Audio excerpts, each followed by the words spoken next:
Hello everyone. आज के session में हम डिस्कस करेंगे आरबीआई द्वारा इशू किया गया एक और इम्पॉर्टेंट गाइडलाइन, जिसमें आरबीआई ने अनाउंस किया है कि जैसे कि आप यूपीआई ट्रांजैक्शन करते हैं and when you do the UPI transaction, ज्यादातर आप पी टू पी ट्रांजेक्शन में मोबाइल नंबर की मदद से फंड ट्रांसफर करते हैं। And the moment you enter the mobile number of the beneficiary, mobile number enter करते ही आपके सामने बेनिफिशियरी का नाम आ जाता है और आप सामने वाले से पूछते हैं कि आपका नाम अशोक कुमार है, वो कहेगा हाँ, and you make the payment. Similarly when you scan a code then also you get the confirmation of the name, जिससे जो ट्रांजेक्शन्स है वो एक बेटर ट्रस्ट के साथ परफॉर्म की जाती है।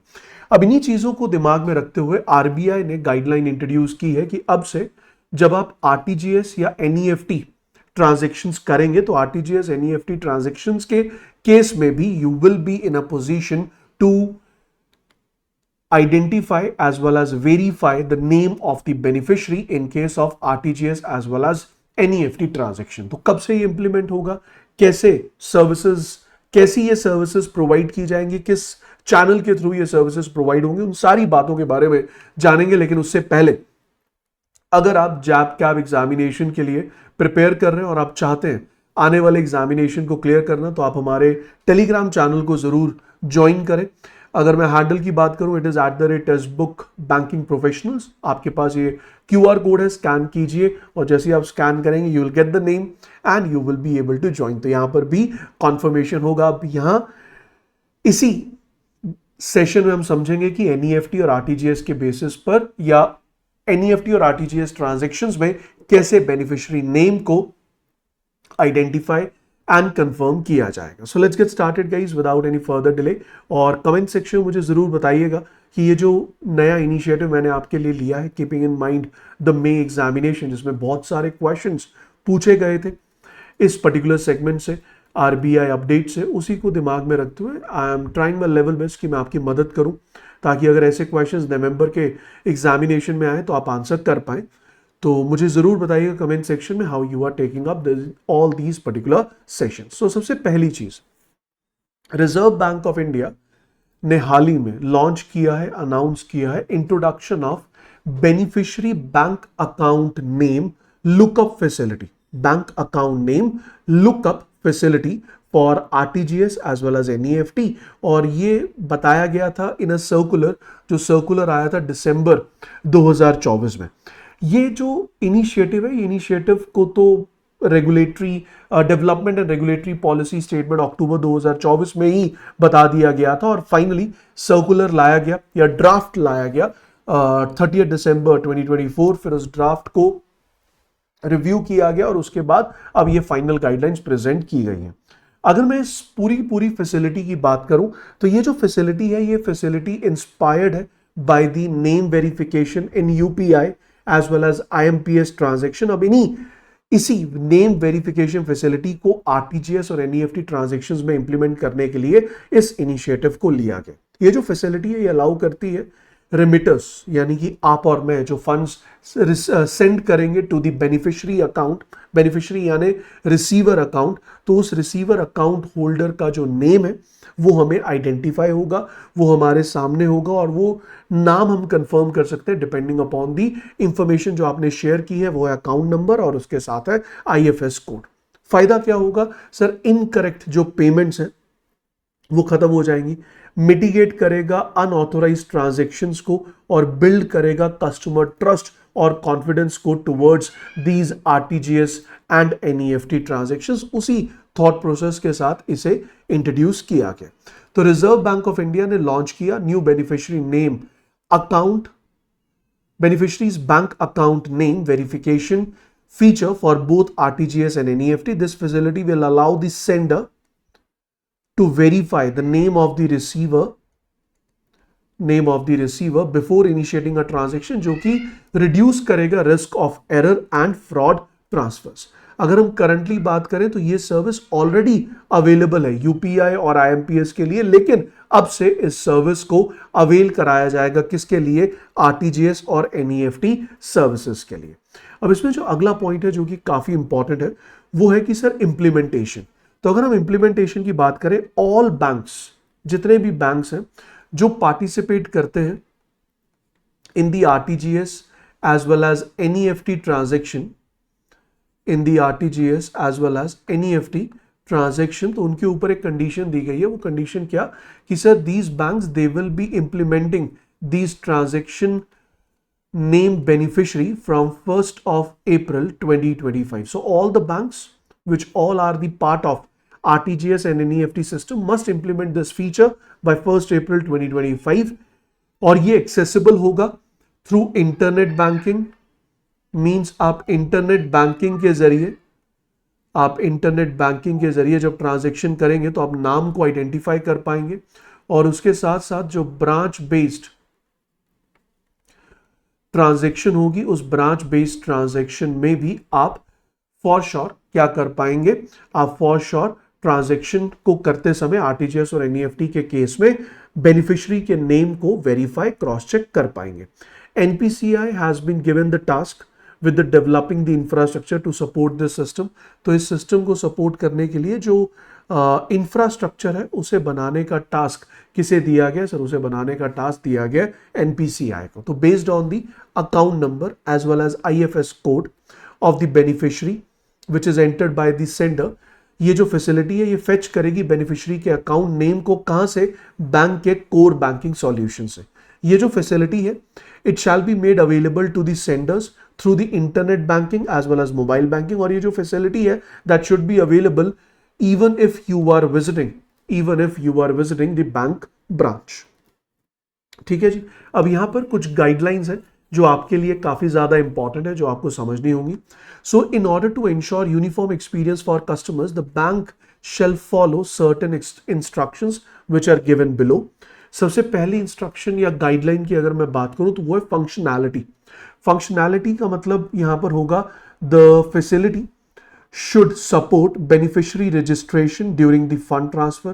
तो beneficiary का registration during the fund transfer support किया जाएगा. one time transfer support किया जाएगा without prior registration, और re-verification of the registered beneficiary भी allowed है. इसका मतलब क्या हुआ? इसका मतलब ये है गाइस, जब भी कभी आप फंड ट्रांसफर करते हैं आपने देखा होगा whenever you transfer the funds there is an option add beneficiary, और generally bank to bank vary करता है. जैसे मेरे पास एक अकाउंट है एसबीआई का जिसमें 24 आवर्स लग जाते हैं बेनिफिशरीज को अपडेट होने में, और एक मेरा अकाउंट है आईसीआईसीआई में जहां पे कम समय में बेनिफिशरी अपडेट हो जाता है. तो जैसे ही आप बेनिफिशरी के डिटेल्स को रजिस्टर करते हैं, यू रजिस्टर अ बेनिफिशरी, उस केस में you can cross check the name.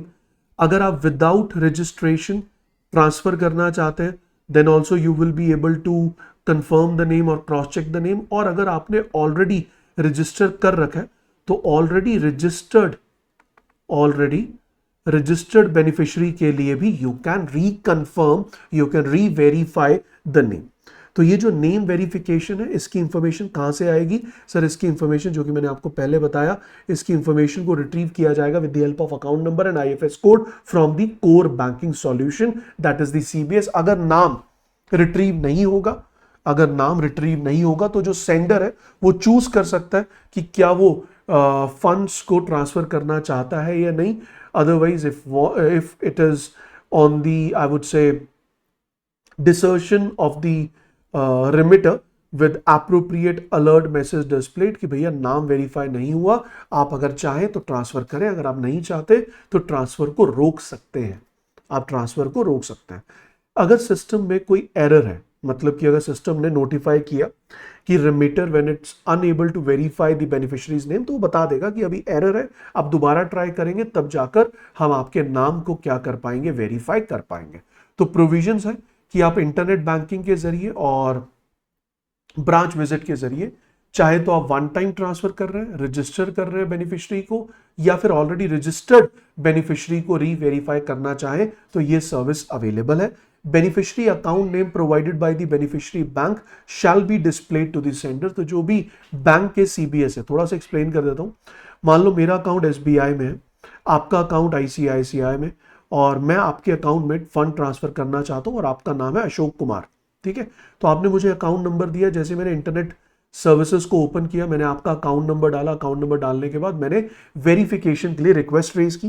ये जो वेरिफिकेशन की रिक्वेस्ट है that will reach to ICICI के सीबीएस में उस अकाउंट नंबर और आईएफएस कोड के बदले में अशोक कुमार जो नाम है बेनिफिशियरी का वो डिस्प्ले होगा। आईसीआईसीआई वो इंफॉर्मेशन एसबीआई को देगा और एसबीआई वो इंफॉर्मेशन मेरे कंप्यूटर स्क्रीन पर डिस्प्ले करेगा और जैसे मैं कंफर्म करूंगा तब जाकर फंड ट्रांसफर होंगे। So this is how the fund transfer is done after the confirmation is received of the name of the beneficiary. ठीक है जी। अब इसमें कुछ इंपॉर्टेंट एस्पेक्ट्स हैं और वो इंपॉर्टेंट एस्पेक्ट्स क्या है, डेटा मैनेजमेंट एंड प्राइवेसी।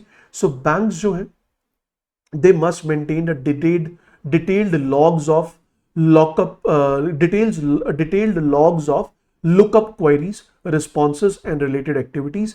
ये जो records हैं they will be along with a unique lookup reference number which will undoubtedly aid in dispute resolution. तो यहाँ पे क्या होगा, both remitter and beneficiary bank shall preserve the detailed logs of all queries made. NPCI will not store any data relating to this facility. In case of dispute, या तो remitting bank या फिर beneficiary bank के पास जो data stored है उसी data की मदद से जो भी आपकी प्रॉब्लम्स है उन्हें रिजॉल्व किया जाएगा। NPCI will only and only act as a mediator. It won't store any kind of data related to the same. Bank जो है वो must comply with the applicable data privacy laws. तो जो भी एप्लीकेबल डेटा प्राइवेसी लॉज है उन्हें banks को क्या करना होगा, इंप्लीमेंट करना होगा। Beneficiary account name lookup facility shall be made available to customer without any charge. इसका मतलब ये जो फैसिलिटी है ये फैसिलिटी आपके लिए हर समय अवेलेबल होगी and this facility is available without any charge. बिना किसी चार्ज के ये फैसिलिटी आपको प्रोवाइड की जाएगी और इस फैसिलिटी को इंप्लीमेंट किया जाएगा by all the participating banks from 1st of April 2025. Last but not the least, what are the benefits? Obviously sir, enhanced security, ये reduce करेगा risk of misdirected payments and frauds, improved user experience, build trust by offering greater transparency and transactions, operational efficiency, sir जो operational efficiency है वो increase होगी, market confidence increase होगा while implementing this particular initiative. लेकिन कुछ challenges भी हैं। सबसे पहला चैलेंज है टेक्निकल इंटीग्रेशन। अब इस करंट सिनेरियो में इतना बड़ा इंटीग्रेशन करना will be a challenge. Compliance readiness including logging and data privacy ये एक चैलेंज है। कस्टमर एडुकेशन कि कस्टमर को पता हो कैसे इस फीचर को इफेक्टिवली यूज करना है, ये कुछ इंपॉर्टेंट चैलेंज है जो कि इससे रिलेटेड है। तो अगर मैं कंक्लूड करूं तो RBI beneficiary name lookup facility दी है आरटीजीएस एनईएफटी सिस्टम के लिए, जो कि एक मैं कहूंगा ट्रांसफॉर्मेटिव स्टेप है towards enhancing the India's digital payment infrastructure और ये एम्पावर करेगा सेंडर को to verify the beneficiary details. It addresses critical gaps in the transaction transparency as well as it will prevent the sender from any kind of fraud with respect to this with respect to the account number and IFSC information which has been shared by the beneficiary. तो ये एक beneficial situation बन जाएगी। Now, if you are preparing for JAB examination, then I am proud to announce that Textbook Super Coaching has launched the courses for your JAB examination, and for JAB November 2025 attempt, you can get 6 months of subscription by just paying 4,499 और इतना अगर आप पे करना चाहते हैं you must use a code MADHAV। मेरा नाम माधव अरोड़ा है और आप जानते हैं कि I am your PPB mentor, principles and practices of banking. So if you are looking forward only for this course, then also you can use the same code MADHAV in order to get access to this particular code at just 1,650 rupees or 49 rupees.